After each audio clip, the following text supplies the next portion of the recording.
I will bless the Lord at all times, and his praises shall continually be in my mouth.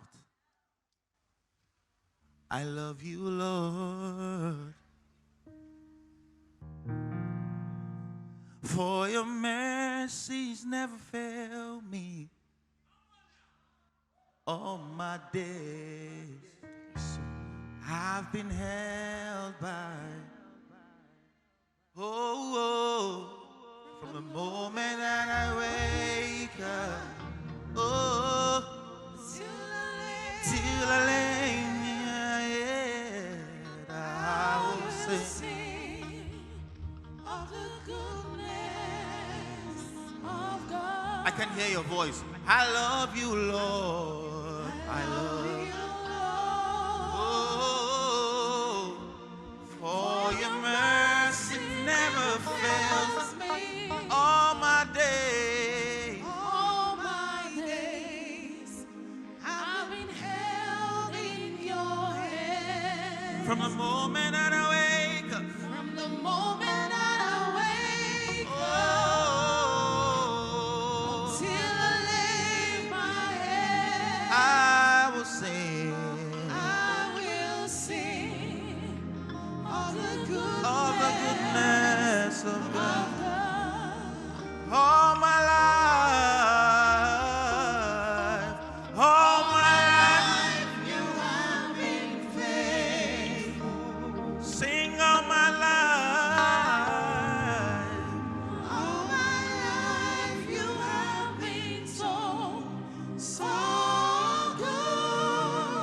Oh, Every breath that I am able, I will sing. I will sing of the goodness of God. Let me tell you the reason why I will sing. Because I have a God who never fails. Do you have a God? I have a God. As I take steps, I have a God who never fails. I have a God. As I make that move this second half of the year, I make that move because my God never fails.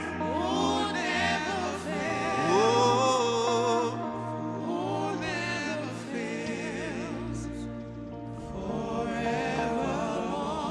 say the Lord that answered by fire. Hey, let it be my God. The Lord that answered by fire.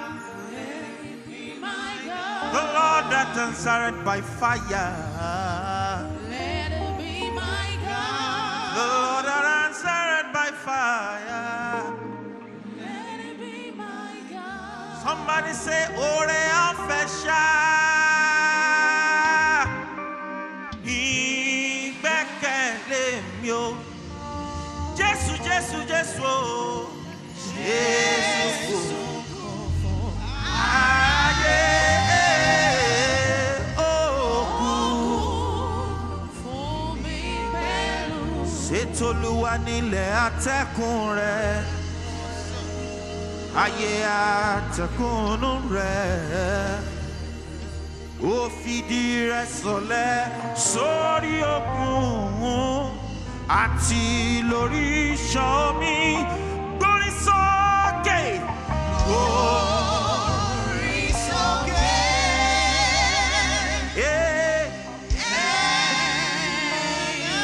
Ẹ̀kún. Kágbẹ́yìn o. Lẹ́yìn sókè. Ọba ògo wọlé wá. Wípé ẹgbẹ́ orí yín sí òkè. Àní ẹ̀yin ẹnu ọ̀nà. Lift up your head, all ye gates. Kí a sì gbé yín sí òkè.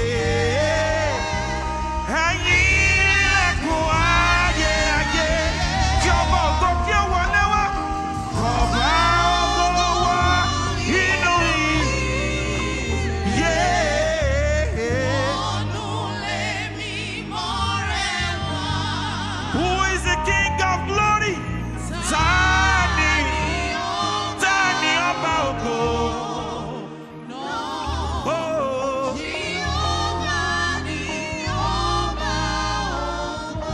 Tani ọba ògo náà o,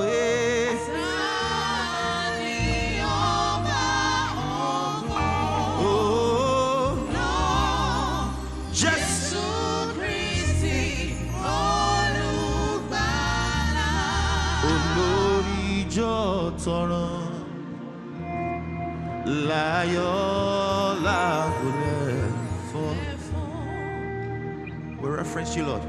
Olórí jọ̀tọ̀rọ̀ láyọ̀ láwùlẹ̀ fún ọ. Kí ó tó dé ìjọ táyé yóò máa kọrin tìgbàanì. Kí ó tó dé ìjọ táyé yóò máa kọrin tìgbàanì. Agbe ọkọ àsókè nírètí tó ní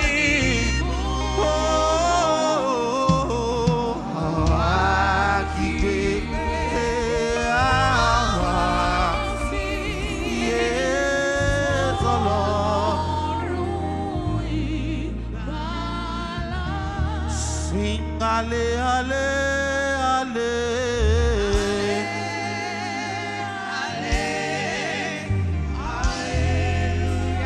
That's the chant of victory. Ale, ale, sing ale, yeah, yeah, sing hallelujah, oh,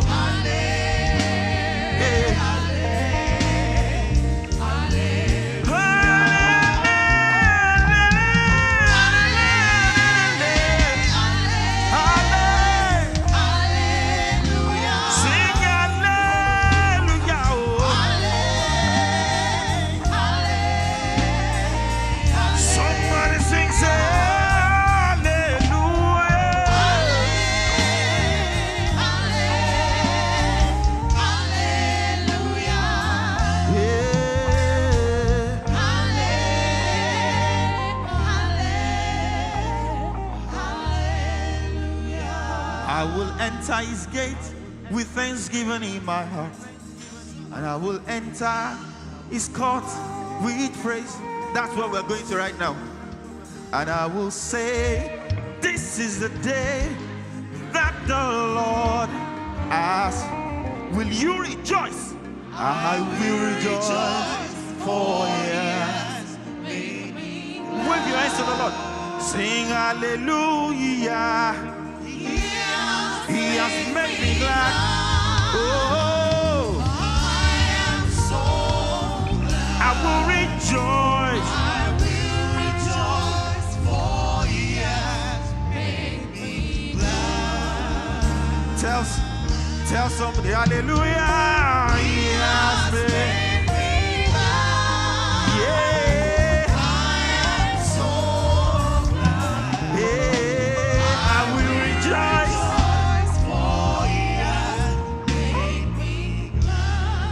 Tell somebody next to you, tell the person, say, Made Jole New. Tell somebody, say, Majo, I would dance, eh? I would dance, eh?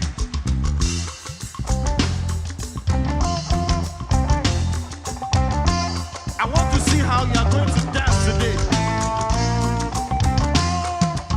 Today's dance is with Shakara. Please bring me up, baby.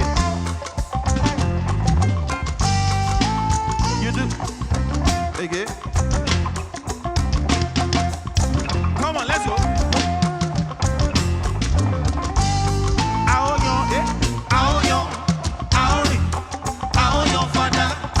Come on.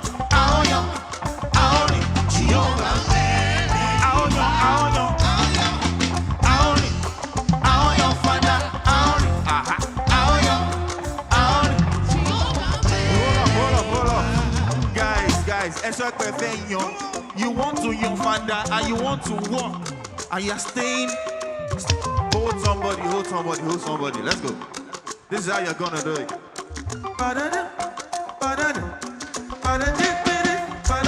You have to move. You have to move. You have to move.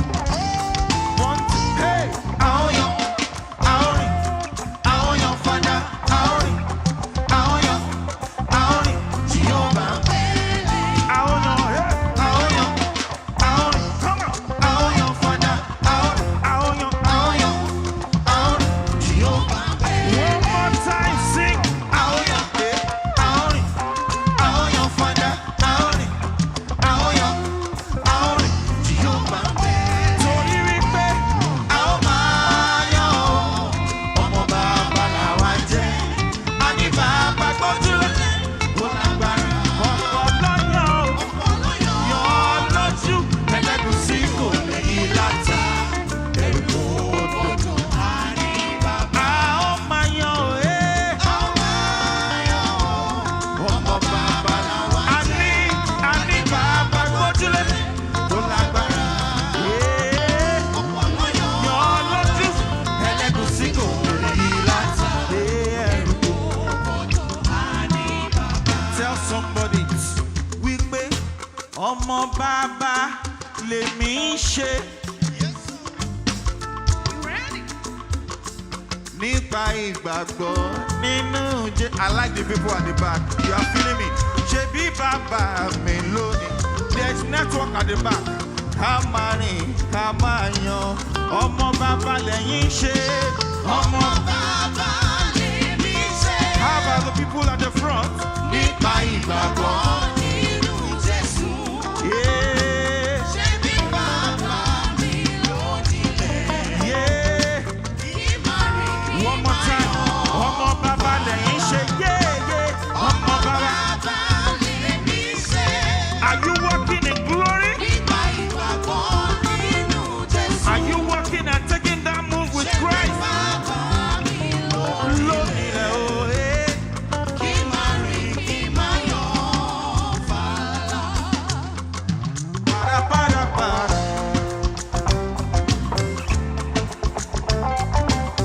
You see that guy's testimony? Kékeré ni, na small e be. This new dispensation, this second half, we are recording greater testimonies. Hey, Ebenezer, you are there. And that is what is going to be our song. Our song shall be Ebenezer, you are there. Yeah, Kimaisheni.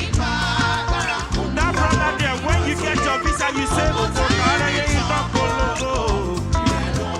yeah, only hallelujah. We pray Ebenezer. That sister at the middle, when you finally get married, what will you sing? Ebenezer, Ebenezer, you are. Yeah, Kimaisheni Baba.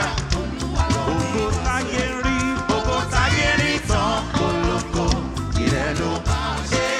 Ori hallelujah. Hosanna lo fenu wako.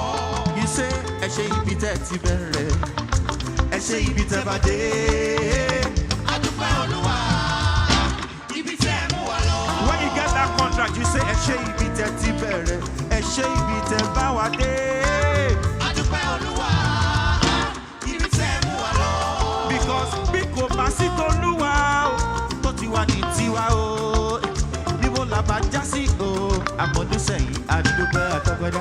Torí wípé àwọn kan gbẹ́kẹ̀lé kẹ̀kẹ́, àwọn kan gbẹ́kẹ̀lé ẹṣin, àwọn ta gbẹ́kẹ̀lé o, ibi tó mú wa dérè, ibi ògo ni là ṣe wípé orin hallelujah, orin Hosanna o, orin Ebenezer, Hosanna lo, hey, Ebenezer.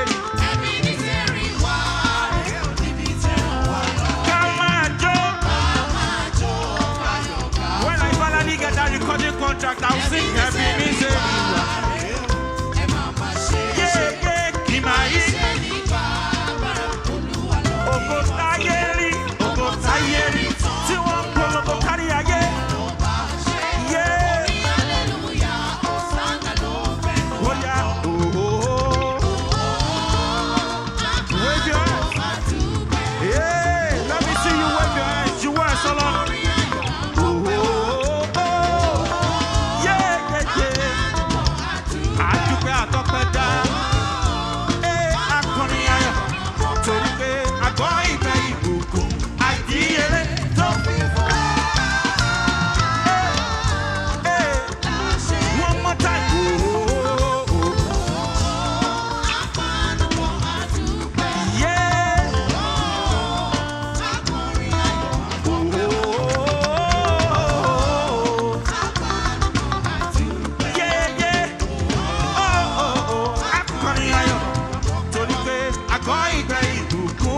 àìdíyelé tó fi fún wa.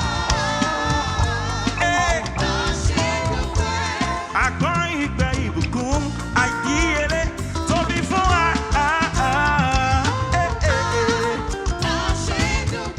Mo ní àgbọ̀n ìgbẹ́ ìbùkún. Blessing when no dey finish. Oh yeah, when no dey finish, she dey my head, yo. Sing àgbọ̀n ìgbẹ́ ìbùkún àìdíyelé tó fi fún wa.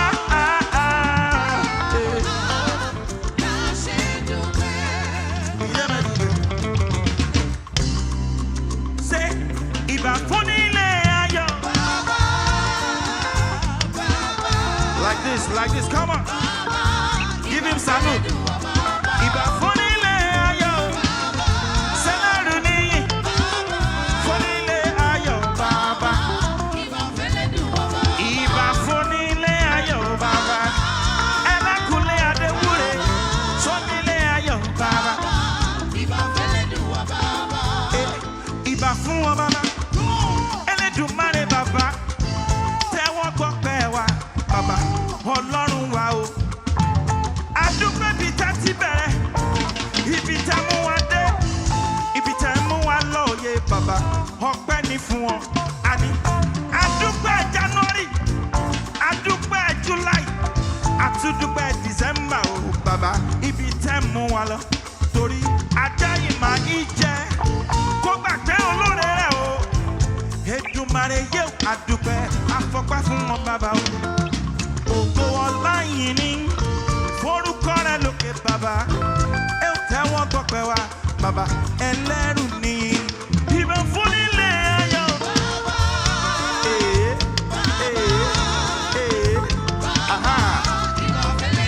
Sing ìbọn fún nílé ayọ̀ bàbá. Sẹ́lẹ̀rù ni bàbá.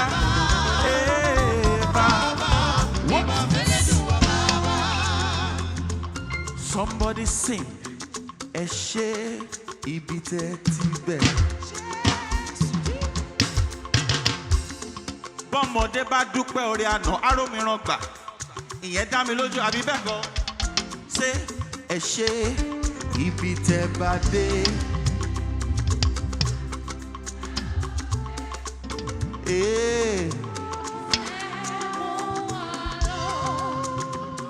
One more song. Wípé ọ̀nà ọpẹ́ mi pọ̀ mi ò lè sọ tán. Ṣó lè sọ tán? Àmọ́ ó síbẹ̀síbẹ̀ wọ́n ṣe wọ́n tí mo lè ṣe. Bàbá aláàánú mi ẹ má ṣe o. Last one, say you have done so much for me. I cannot tell it all.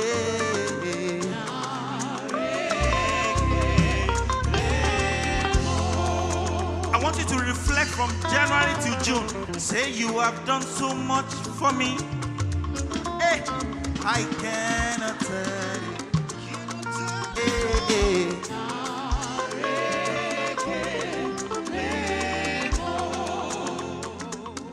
Sing. If I have 10,000 tongues, it still won't be enough.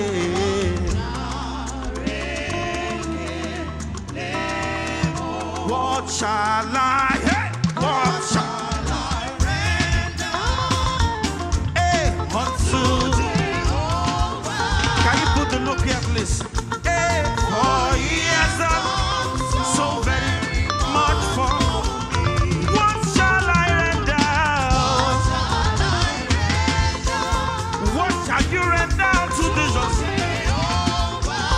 For he has done so very much for me. He has done so very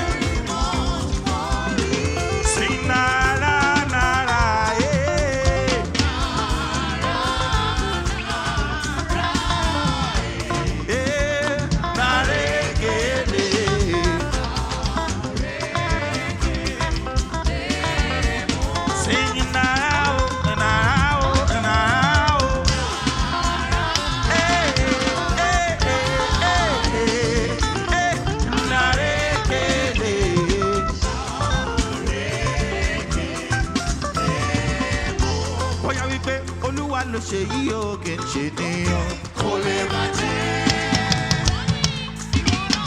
Ọlọ́run ọba.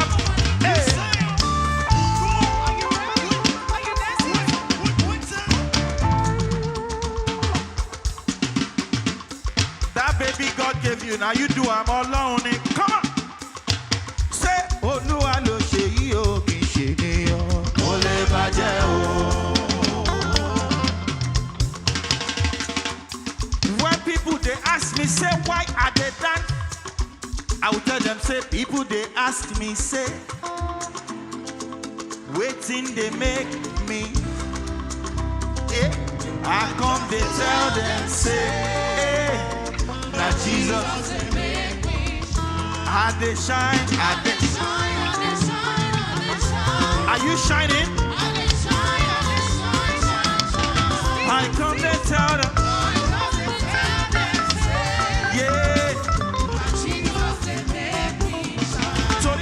Olúwa ló ṣe yí o kì í ṣe níyàn kó lè bàjẹ́. Àwa náà kọ́ Ọlọ́run.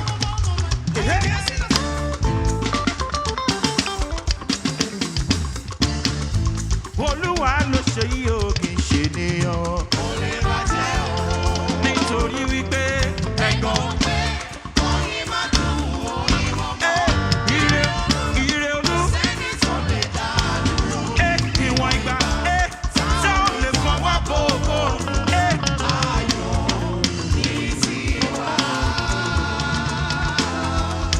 You don't understand. When God's blessing arrives, I tell you, nobody can stop it. Have you seen anybody who has stopped the glory of the sun from shining?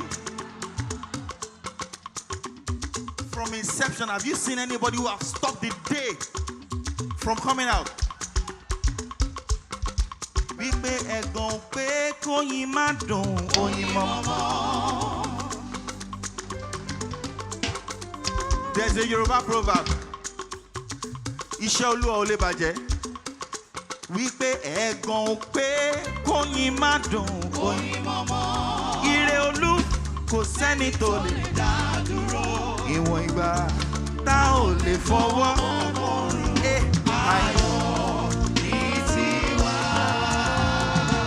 I want you to bring out your phone. Your light will shine forth. We are the light of the world. Bring out your phone and put on the touch light. Sing this song. Say, this little light of mine. Shine your light. I'm gonna let it shine. Yeah, this little light of mine. Hey, I'm gonna let it shine. This little light of mine. Yeah, I'm gonna let it shine, let it shine, let it shine, let it shine, let it shine. One more time. This little light of mine, this little light of mine, I'm gonna let it shine.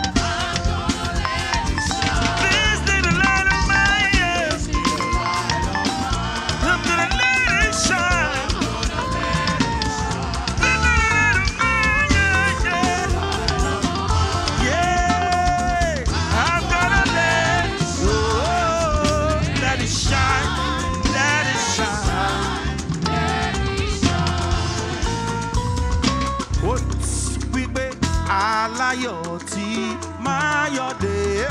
Kẹ̀rẹ̀kẹ̀rẹ̀ ire kan wá òye. Aláyọ̀ tí máa yọ̀dé. Kẹ̀rẹ̀kẹ̀rẹ̀ ire kan wá òye.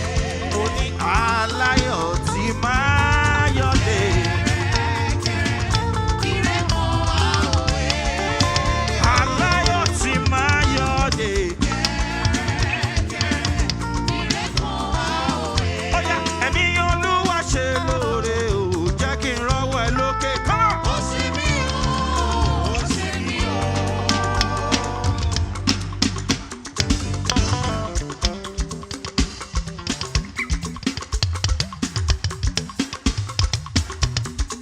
Èdùmàrè ṣe mí lóore mo dúpẹ́. Ó bá wù mí máa jó sápá ọ̀tún, bóhùn mi máa jó sápá òsì o. Bó máa wù mí máa jó sí wa, máa tún jó sẹ́yìn, máa fi sọ̀rọ̀ tọ́lọ́run bá mi ṣe. Òun ló gbénú wọn di aṣọ ọ̀la o. Òpinnu Adélé bọ̀ ṣògo, ọba mi àràmọ́dù ọ̀rọ̀ yìí. Ẹni Olúwa ṣe lóore o, jẹ́ kí n rọ́wọ́ ẹ lókè. Ó ṣe mí o, ó ṣe mí o. Torí mo dúpẹ́ lọ́wọ́ Jésù. Mo dúpẹ́ lọ́wọ́. Hallelujah. Mo wá dúpẹ́. Ènìyàn ló mọ̀lẹ́ alájọ rẹ̀ fọ́fún jáde láyé. Mo dúpẹ́ lọ́wọ́ Jésù. Mo dúpẹ́ lọ́wọ́. ó yá olóríire dà, èmi rẹ̀ o.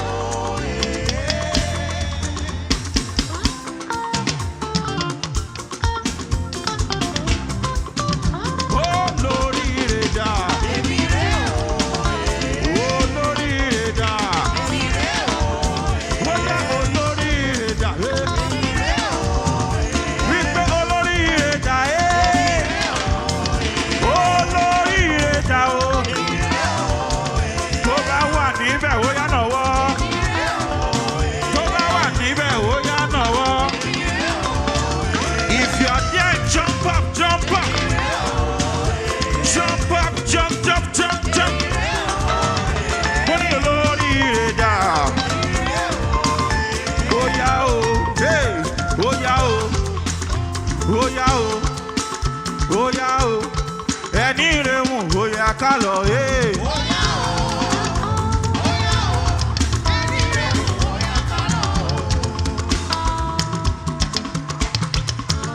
Hey, hey. Hold somebody, drag the person to glory, drag the person to blessings, drag the person. Wípé ó yá o, hey, ó yá o, ẹni rehun ó yá ká lọ, hey.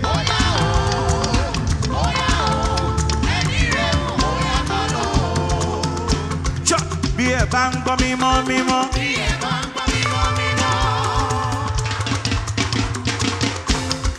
Bí ẹ bá ń gbọ́ mímọ́ mímọ́. Bí ẹ bá ń gbọ́ ògo ògo. Bí ẹ bá ń gbọ́ ògo ògo. Mo ní ẹ má yà sọ̀tún, ẹ má yà sọ̀sì. Mo ní ẹ má yà sọ̀tún, ẹ má yà sọ̀sì. Wípé ilé Jésù lèmi ń gbà lọ.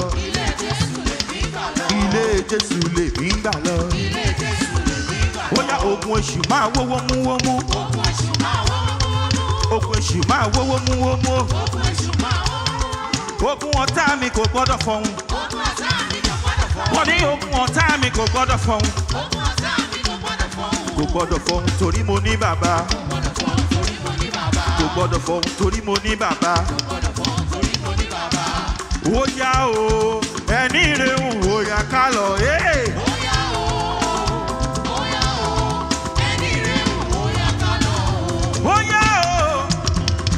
o, ẹni rehun ó yá ká lọ, hey.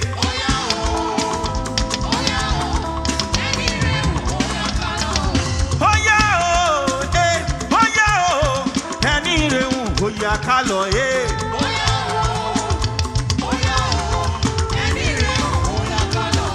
Ó yá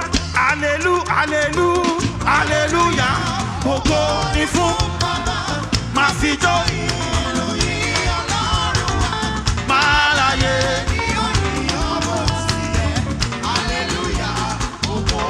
Hallelujah. Raise your altar of praise.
ṣe mí.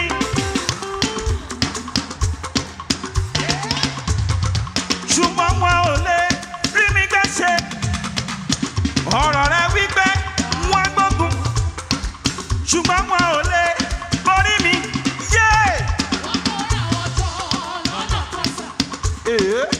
Wọ́n sákàbà. Wọ́n ṣe kí ni?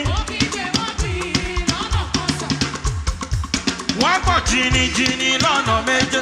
Torí pé torí mo ní.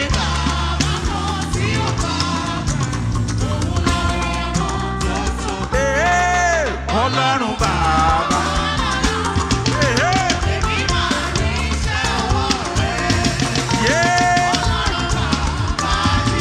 Ọlọ́run bàbá jílẹ̀ ọlọ́run àwọn apọ́sítélì. Ọlọ́run yé. Lẹ́sẹ̀kẹsẹ̀ o. Yé.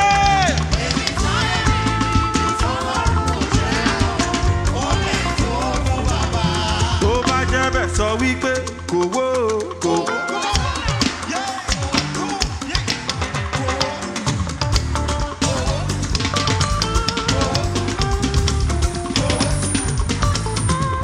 Wípé kò wó. Mo ní kò wó. Kò wó. Bàbá ò wó. Kò wó. Bóyá kò wó bí mo ti.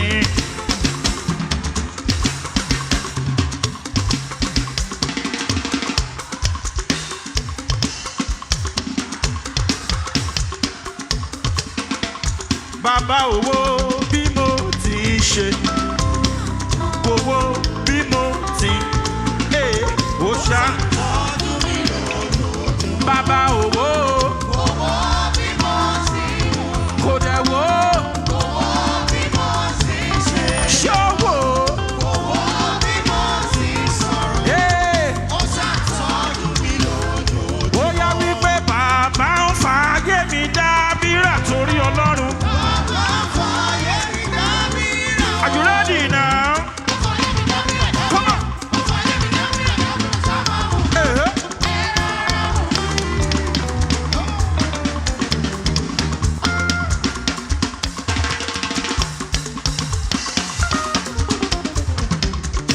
Somebody say hallelujah. I love this place. Wípé bàbá ń fààyè mi dábìrà torí Ọlọ́run. Bàbá fààyè mi dábìrà o. Ó fààyè mi dábìrà ṣọ́mọ wò mí.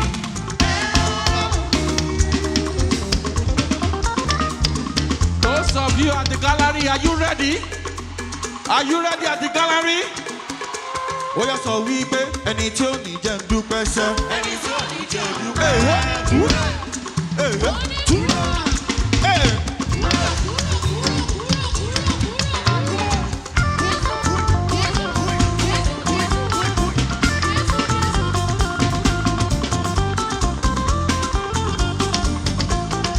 Sọ wípé ẹni tí ó ní jẹ́ ń dúpẹ́ sẹ́. Ẹni tí ò ní jẹ́ dúpẹ́.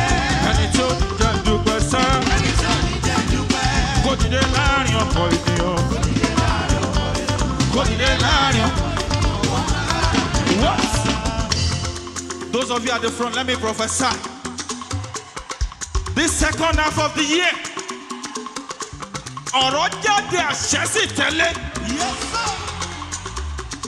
Ọ̀rọ̀ jáde àṣẹ sì tẹ̀lé. Wípé ilẹ̀kùn ayọ̀ mi ti ṣí. Yé ọ̀run ti ṣí ilẹ̀kùn oore. Ẹ̀mí mímọ́ lálà ṣe pé iṣẹ́ ó dá ìkó lọ. Ilẹ̀kùn ayọ̀ ti ṣí. Ilẹ̀kùn ayọ̀ mi ti ṣí. Yé Ọ̀run ti ṣí ilẹ̀kùn oore. yé Ẹ̀mí mímọ́ lọ́la ṣe pé iṣẹ́ tó dá ìkó. declare ilẹ̀kùn ayọ̀ ti ṣí. Ilẹ̀kùn ayọ̀ mi ti ṣí. Declare in the name of the Lord. Ọ̀run ti ṣí ilẹ̀kùn oore. Ẹ̀mí mímọ́. Ẹ̀mí mímọ́ lọ́la ṣe pé iṣẹ́ tó dá ìkó lọ́pọ̀lọpọ̀. Those of you at the back, this is for you. Are you ready? We are ready. Are you ready? We are ready. Hold somebody. Dear, you come on. Hold somebody, raise the person's hand up. Are you ready? Say, Montasiwa, Julalano, Mondo Kesi, Loja Juma, Mogbadura, Bimoselo, Oluwajo, Baby so, Oya, baby so, okay. Jump, jump, jump. Yeah. Apatato, Gajimiro. One more time, baby, so piano. Yeah, yeah, apatato.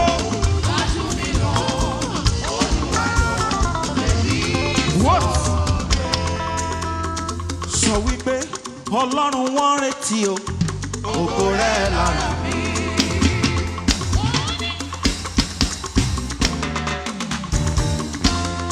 The world is expectful of your manifestation of glory in my life. Baba mi wọ́n retí o, ògo rẹ̀ lára mi. Lift your hands up and say, jẹ́ kí ògo rẹ̀ yọ. Jẹ́ kí àánú ṣẹlẹ̀. Ayé tí ohun tí mo mú bọ̀ lọ́dọ̀ rẹ̀ o. Jẹ́ kí gbogbo ènìyàn tó mọ̀ mí mọ́ o. Kí wọ́n rí ògo rẹ̀ lára mi, lọ́nà mi, nílé mi, àti nídìílé mi. Wá tún mi ṣe.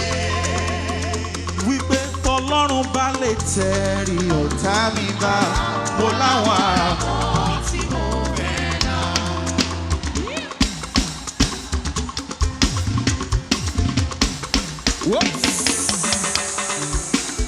Hey, if God bless me,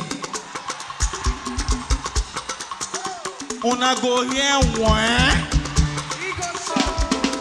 Tell your neighbor, say that multi-billion naira contract I am expecting. If God just bless me, put your mouth in his or her ear. Say, you go here. What?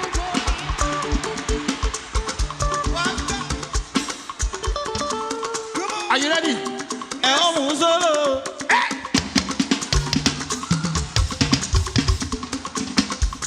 Money,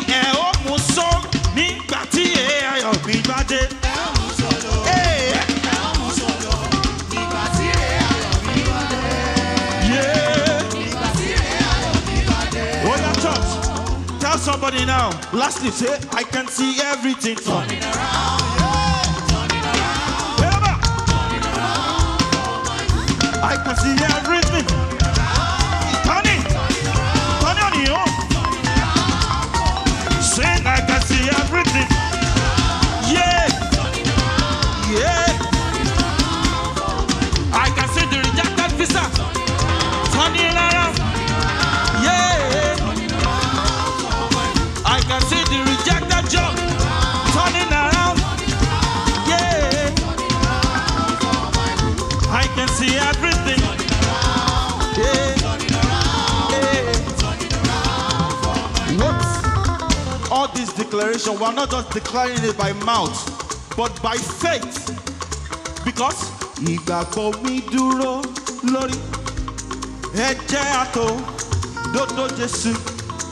Mo kò jẹ́ gbẹ́kẹ̀ lóhun kan lẹ́yìn ọ̀run kan ṣó ti dúró. Mo dúró Kristi àpáta ilé mìíràn ìyanrìn ló jẹ́ ayé. Ọ̀rẹ́ bí Jésù kò sí láyé, Jésù nìkan lọ̀rẹ́ òtítọ́. Ọ̀rẹ́ ayé yìí, ṣùgbọ́n kò jẹ́ gbàgbé mi o. Ọ̀rẹ́ òtítọ́, hallelujah. Kò jẹ́ gbàgbé mi o. Ọ̀rẹ́ òtítọ́,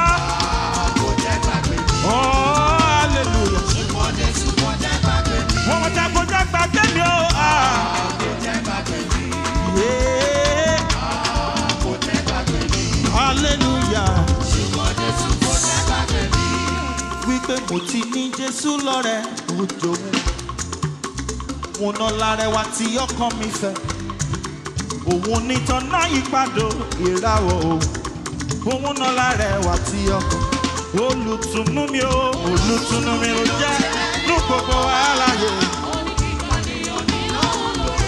Cast all your fears unto him this second half of the year.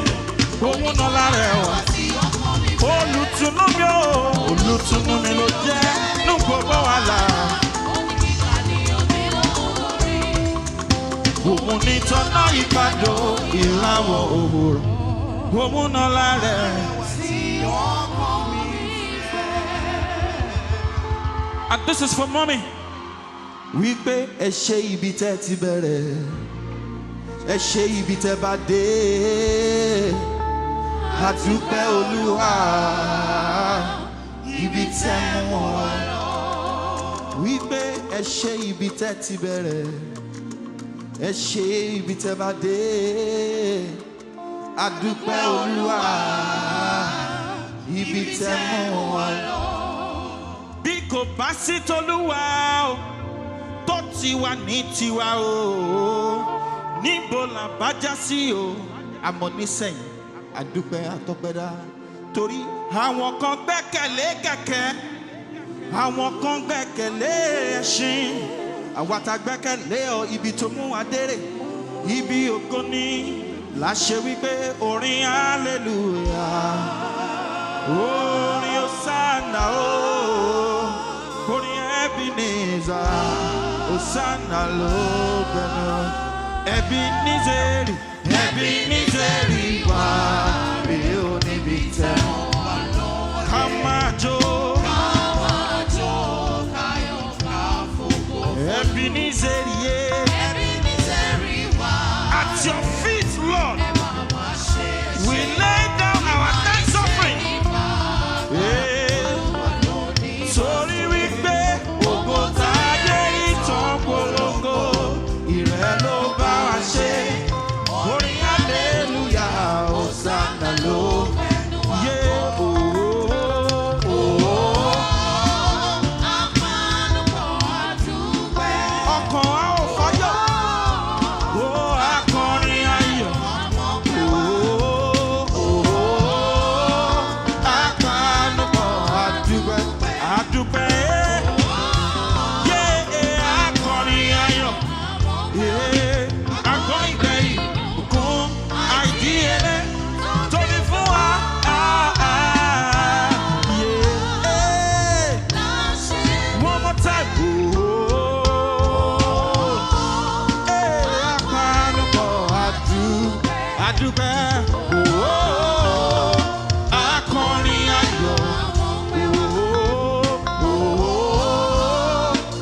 Somebody say Jésù olùtọ́jú ènìyàn.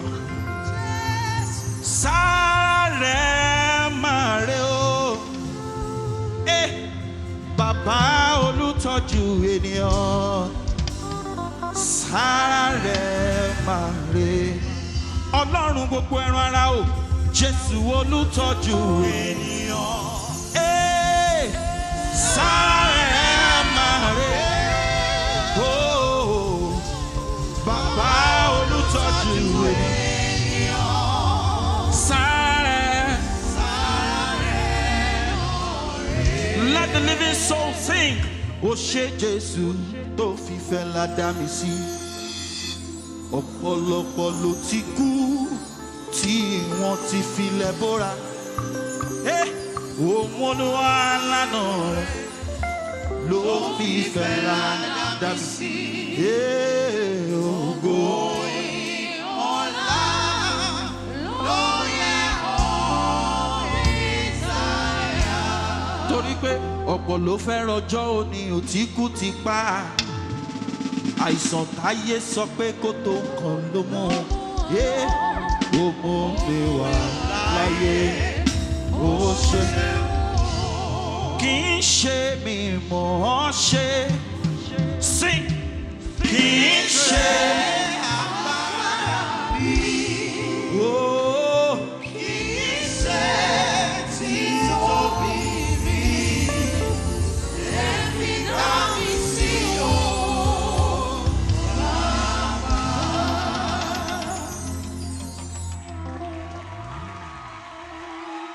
Can we celebrate Minister Kent EDUNJOBI? We celebrate you, sir. Your oil will never run dry.